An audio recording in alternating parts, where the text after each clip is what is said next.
सभी भाइयों का मेरे इस YouTube चैनल में बड़ा ही स्वागत है गाइस। आज हम बात करेंगे करण प्रयाग के बारे में, जो कि दूसरा प्रयाग आता है।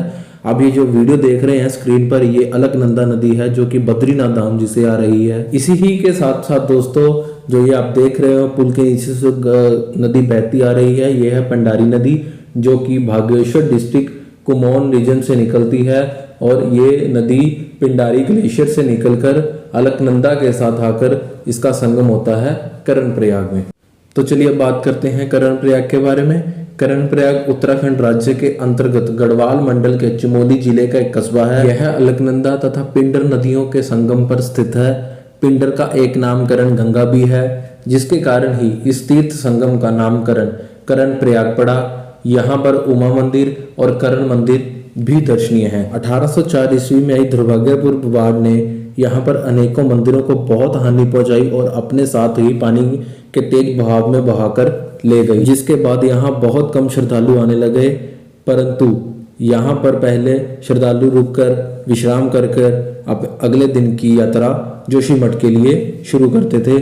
यहाँ पर आगे आदि बद्री मंदिर भी है, जो यहाँ से सिर्फ 17 किलोमीटर मार्ग की दूरी पर रह जाता है। और इस 17 किलोमीटर के रास्ते को हम 40 से 45 मिनट में तय करके आदि बद्री मंदिर तक पहुंच जाते हैं करण प्रयाग से।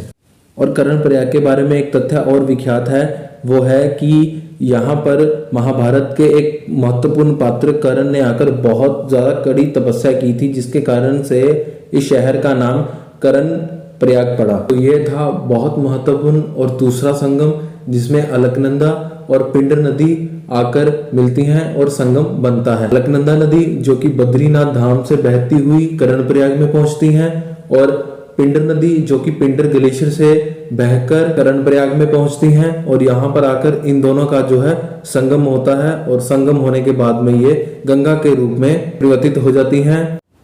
यहाँ पर भाषा के रूप में गढ़वाली, कुमाऊनी, भोटिया बोली तथा थोड़ी बहुत अंग्रेजी और उसी के साथ साथ हिंदी भी बोली जाती है।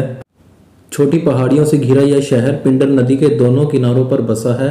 संगम के समीप एक शिला पर करण को समर्पित मंदिर है। शहर के इर्द गिर्द के इलाकों में बांध, बालू और गिद्धड़ होते हैं। शहरीकरण के कारण अब ये बहुत कम दिखाई देते हैं।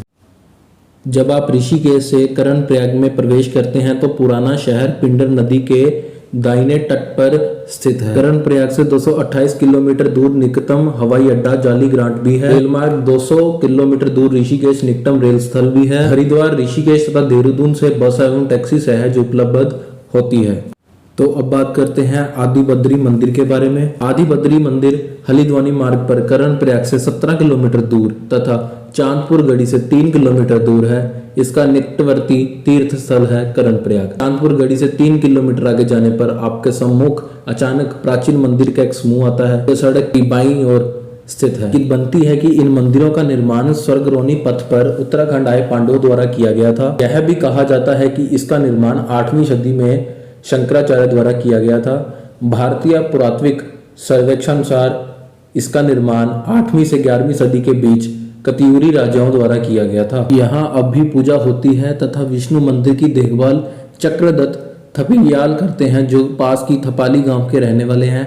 थापली गांव के ब्राह्मण पिछले करीब 700 वर्ष से इस मंदिर की पूजा करते हैं और इस मंदिर के पुजारी हैं। मूल रूप से इस समूह में 16 मंदिर थे, जिनमें 14 अभी बचे हैं।